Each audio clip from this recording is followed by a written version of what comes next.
Hello everyone, my name is Dale West and I'm a STEM teacher here at Joliet Central High School.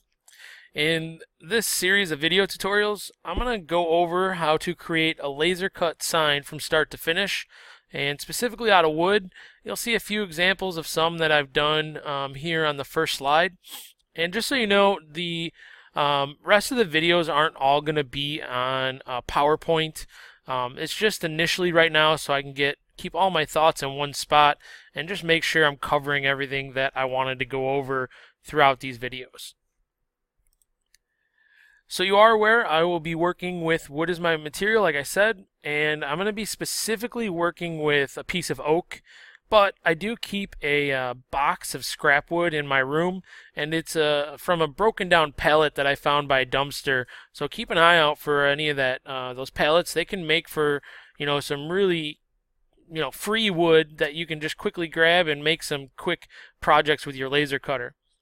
And just so you know, you can perform pretty much all the same steps that I'm going to do in these videos with other materials like acrylic or leather, but just be aware that you're going to have to adjust your laser settings appropriately. Some of the software that I'm going to be using, the first one is Adobe Illustrator, but you can use whatever graphic software that you would like to use, but that's what I'll be using to make my graphic. And I will be using the Trotec Speedy 100 to engrave my graphic. This is the machine that my school has. It's fantastic. I highly recommend it. We use it almost every day. Never had any issues with it, and I actually already want to upgrade to the bigger and better one because I want to start doing some more stuff with metals and things like that. So I highly recommend Trotec. Awesome company, good support. That's my little shout out to them. Throughout the videos, I'm going to be sharing some tips and tricks that I've learned, but I am by no means a pro at this. I'm still learning, and it's okay to fail and it's okay to make mistakes, just as long as you're doing it safely, using the equipment correctly, and using the appropriate protection like eyewear or things like that, depending on what tools you're using. But I would also appreciate any constructive feedback. If you'd like to leave any comments or tips for me, I would love that as well. If you want to leave that underneath these videos, that'd be great. So before I get started with any laser cutting sign that I'm going to make out of wood, the first thing I want to take into account is what I'm gonna, where I'm gonna get the wood from. Am I gonna make it myself or am I gonna purchase it?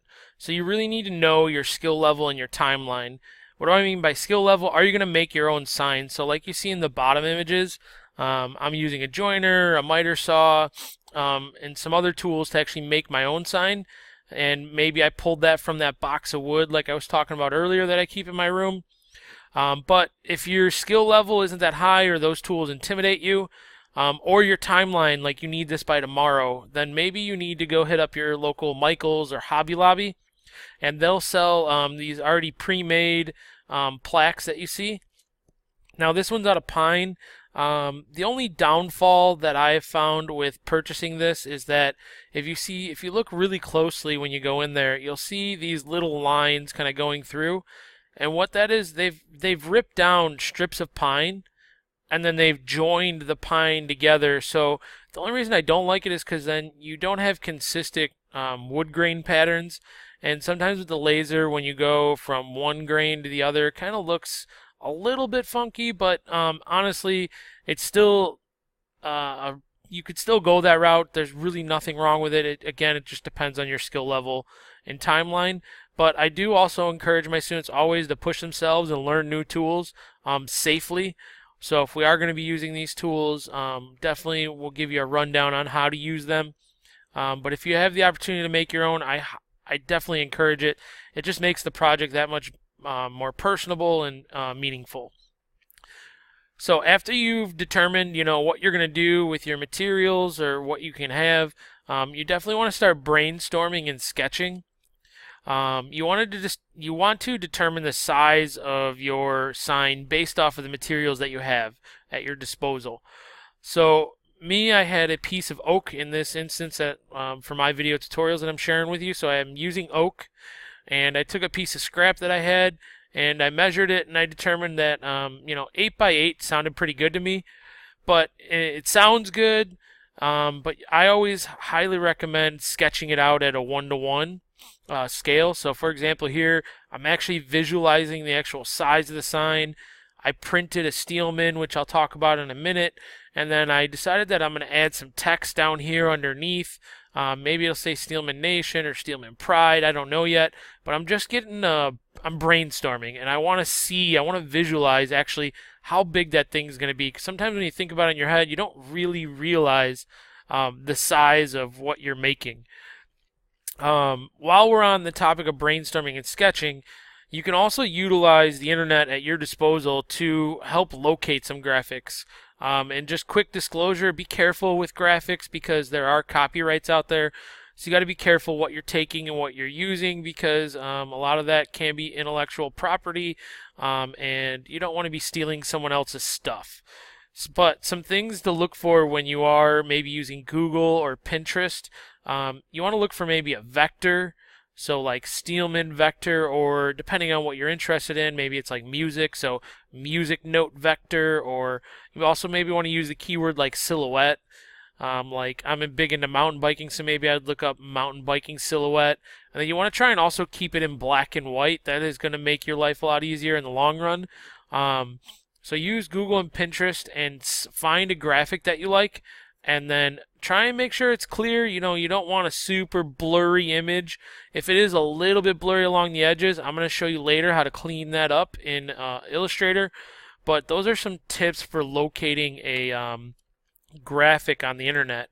And just so you know, a vector is the creation of a digital image through a sequence of commands or mathematical statements that place lines and shapes in a given two-dimensional or three-dimensional space.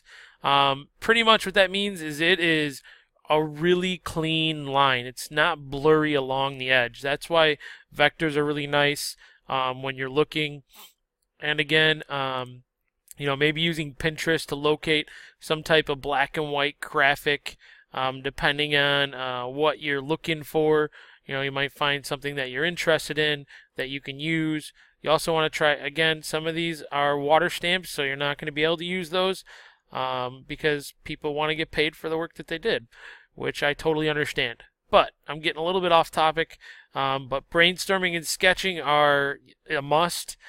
Sketching it out to size, kind of visualizing, finding a graphic, maybe determining some text, are all good places to start.